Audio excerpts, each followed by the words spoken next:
Guys આપણે દર્શન કરીને આવી ગયા છીએ અને વાગ્યા છે સવારના 7 અને હવે આપણે જઈએ છીએ ભડકેશ્વર મહાદેવના દર્શન કરવા અને આપણે સવારનો મોર્નિંગનો જે સનરાઈઝ આવે એ જોશું કેવું દેખાય છે તો બ્લોગમાં બન્યા રહેજો.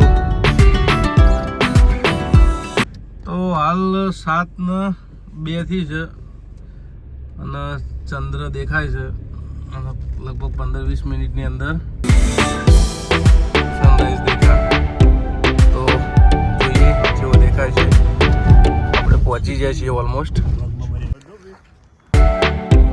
ચલા હવા હાથ થઈ ગયા, હવા થયા 7:15 થયા અને આ ચંદ્ર હજુ દેખાય છે અને એનું પડછાયો દરિયામાં પડે છે તો એકદમ ગોલ્ડન ગોલ્ડન લાગે છે અને બહુ મસ્ત જગ્યા છે આ ભડકેશ્વર મહાદેવ, જે દ્વારકાથી 1 થી 1.5 કિલોમીટરના અંતરે છે અને આ ત્યાંની જગ્યા ઓય મહાદેવ બેઠા એવું લાગે છે અને અહીંયા બાળકોની એક્ટિવિટી પણ સારી છે.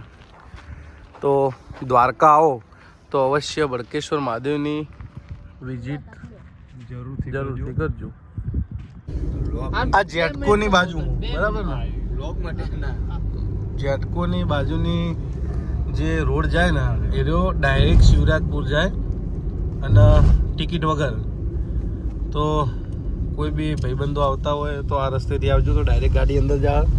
શિવરાજપુર વાળા બીચેથી તમે જાઓ તો તમને એન્ટ્રી ફી થાય અને અંદર 1 કિલોમીટર હા અને 1 કિલોમીટર હેડવું પડશે.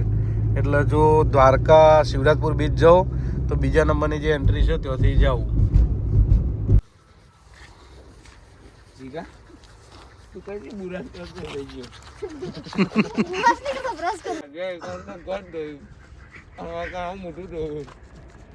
શિવરાજપુર બીચ ઉપર તો બ્રશ કરવા બેઠા.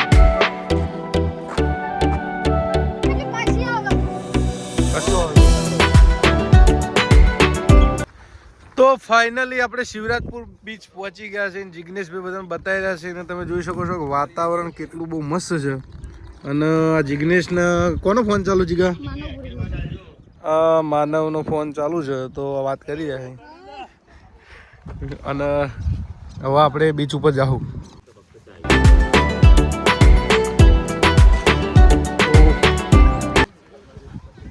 ફાઇનલી આપણે શિવરાજપુર બીચ પહોંચી ગયા છીએ. જોઈ શકો છો પાણી એકદમ શાંત છે અને બ્લુ છે. કેટલા બધા ઓળિયા દેખાય છે, આપણી એક્ટિવિટી થાય છે. બીચનો નજારો જોવો. તો ફાઇનલી શિવરાજપુર બીચ ઉપર પહોંચી જઈએ અને હાલ મારો ભાઈ જીગો પોઝ આલી રહ્યો શાહરુખ ખાનના. તો બ્લોગમાં બન્યા રહો અને જીગાને જુઓ. આપણે આ બીકાજીની મિક્સ ભેળ બનાવી છે શિવરાજપુર ઉપર સ્પેશિયલ એન્જોય માટે. તો ચાલો બધા સબસ્ક્રાઈબરો ખાવા. તો ગાઈઝ પાણી શિયાળો છે તો એના કારણે બહુ ઠંડુ છે અને ઠંડી છે તો નાવા જવાની ઈચ્છા થતી નહીં. એટલે વિકાસને અમે બે વાતો કરીએ કે આટલું બધું ઠંડુ પાણી છે એ છતાંય અમે ઠંડીમાં નાહવા પડ્યા છીએ.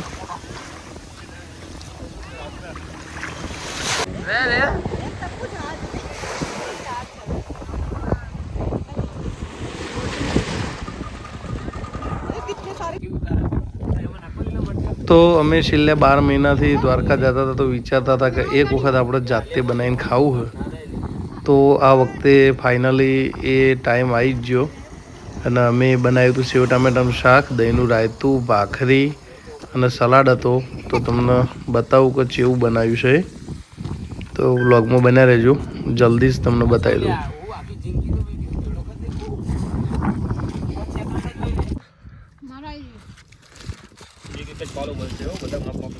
કેવું હજી ઘર ટેસ્ટ કેવો? શું શું બનાવ્યું? દહીંનું રાયતું, સેવ ટામેટા, ડુંગળી, ટામેટાનો સલાડ, ભાખરી અને છાશ. તો આપણે જે જગ્યાએ રોકાણા છીએ એની હોટલ છે. બપોરે બહુ થાક્યા હતા એટલે આપણે વ્લોગ ઉતાર્યો નહોતો અને હવે બધા હેડ્યા છીએ સિદ્ધનાથ મહાદેવના મંદિરે. જો બહુ મસ્ત આરતી થાય છે. જો ટાઈમ હશે અને આરતી ચાલુ છે તો બતાવશું. દ્વારકાધીશની આરતી આજ નહીં લઈએ કારણ કે પૂનમ છે તો ટ્રાફિક બહુ છે.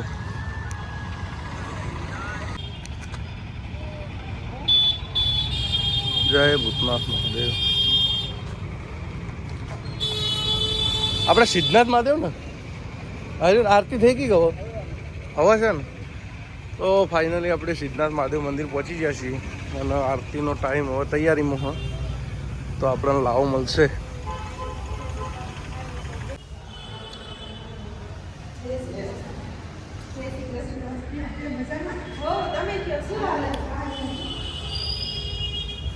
આ કૂવો બહુ પૌરાણિક લાગો ભાઈ. હા હા જય શ્રી ગણેશાય વક્રધર્મ મહાકાશી ભગવાન જય સિદ્ધનાથ મહાદેવનું જે આ મંદિર બહુ પૌરાણિક છે. હર હર મહાદેવ.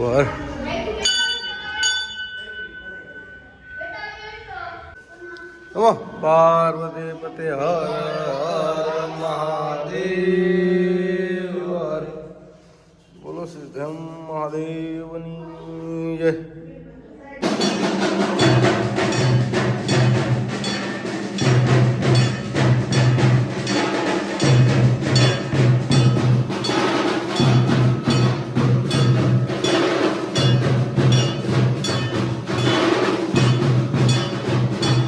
અહીંયા જેવી દ્વારકામાં આરતી થાય છે, જે મ્યુઝિક ને નગારા ઢોલ હંગાર, એવી સેમ આરતી અહીંયા થાય છે. તો તમે આરતી જોવાનું ચૂકતા નહીં.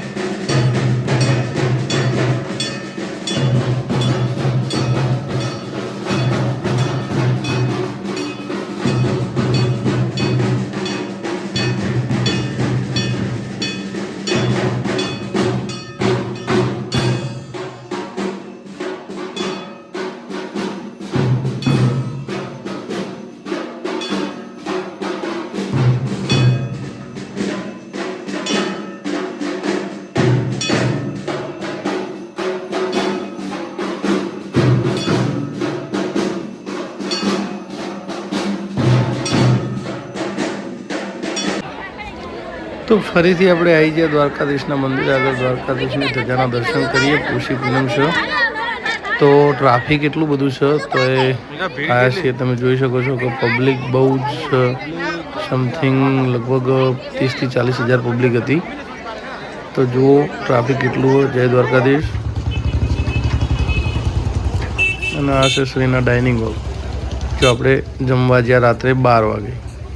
તો મિત્રો હવે આપણે બેટ દ્વારકા જવા માટે નીકળી ગયા છીએ. તો ચલો હવે જઈએ અને દ્વારકાધીશના દર્શન કરીએ.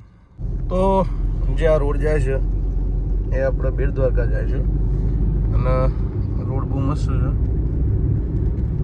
દ્વારકાથી ચલો મિનિમમ 22-25 કિલોમીટર છે. 30 અને નાગેશ્વર જવા માટે આ રોડ બેસ્ટ છે. હા હવે રોડ સુધારી દીધો. બાકી આગળની અપડેટ તમને હું આપતો રહીશ. જય દ્વારકાધીશ. પેટ્રોલ અડધું ડેકી છે એટલે હવે કેટલું આવે જોઈએ આપણે. પેટ્રોલ હજો ભાઈ.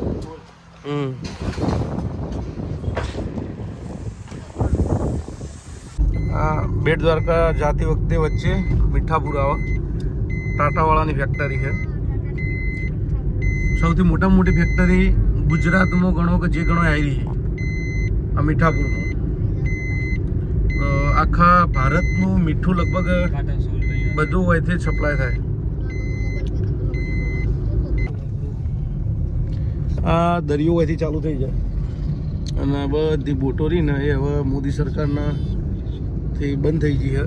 કારણ કે એમને બહુ મસ્ત બ્રિજ બનાવી દીધો અને બહુ મસ્ત સગવડ કરી દીધી છે. લગભગ હજુ 5 કિલોમીટર બાકી પણ દૂરથી બ્રિજ દેખાય છે. તો બહુ નજીકથી તમને બતાવશું. વ્લોગમાં બન્યા રહેજો. આ રસ્તો ઓખા બંદર જાય અને આ સુદર્શન બ્રિજ બાજુ સર્કલ આવશે. તો આવા જવામાં જોઈ લેવું. Bet Dwarka Okha railway station most of બધી ટ્રેનો અહીંથી દ્વારકા નીકળે એટલે મેન સ્ટેશન જંકશન આવેલું જ છે. અને હવે આપણે સુદર્શન સેતુના બ્રિજ પર ચડશું બન્યા રહો, બતાવું તમને. ચલો ફાઇનલી આવી ગયા આપણે સુદર્શન સેતુના ઉપર. અને અંદાજે આ 3 કિલોમીટરનો દરિયા ઉપર બનાવેલો બ્રિજ છે. મોદી સાહેબનો ખૂબ ખૂબ આભાર કે એમને આયરો બ્રિજ બનાવ્યો. બહુ મસ્ત જગ્યા છે.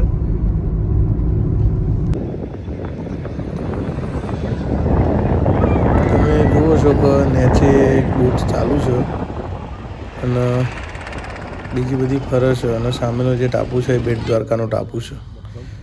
આપણે અહીંયા બેટ દ્વારકા જાતે જ ફસાઈ ગયા, કારણ કે એટલું બધું ટ્રાફિક હતું. નવું વર્ષ 2026 બેઠું હતું તો બહુ ટ્રાફિક હતું. તમે જુઓ, દેખાય જ છે તમને.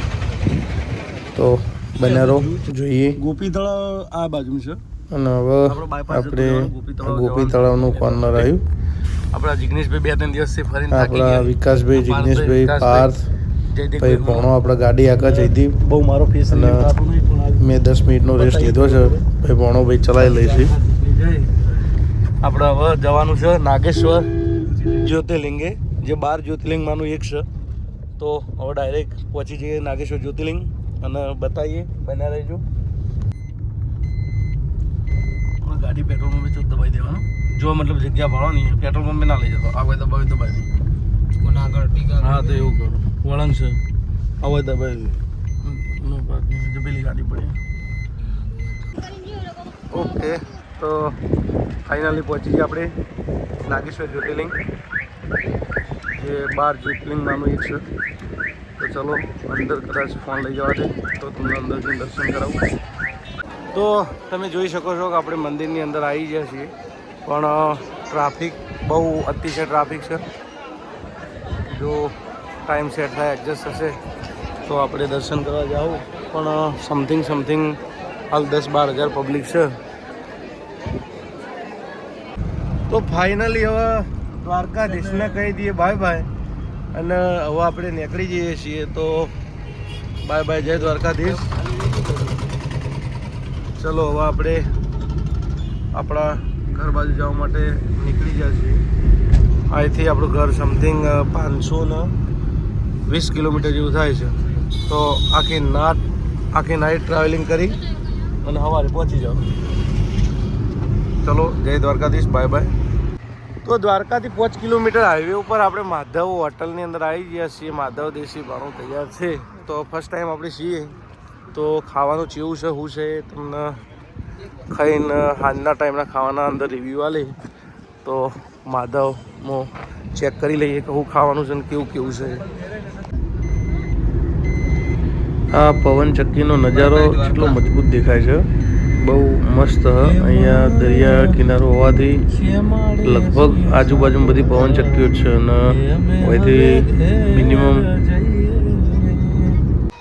પાછળનું વાતાવરણ એટલું મજબૂત બન્યું હોય ને તો જેની કોઈ સીમા જ નહીં. હે પ્રદૂષણ અને કુદરતી છે.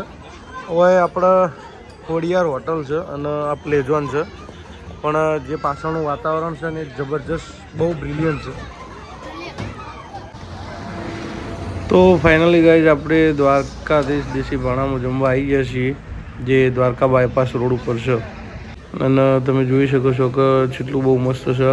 લગભગ સમથિંગ 12 થી 13 જાતના સલાડ, 5 જાતની સબ્જી, ખીચડી, કઢી, છાશ, પાપડ. તો ચલો હવે આપણે જમી લઈએ અને જમવા બેસી ગયા છીએ. જમવાનું બહુ મસ્ત છે. હા, તો જમી લઈએ. ચલો.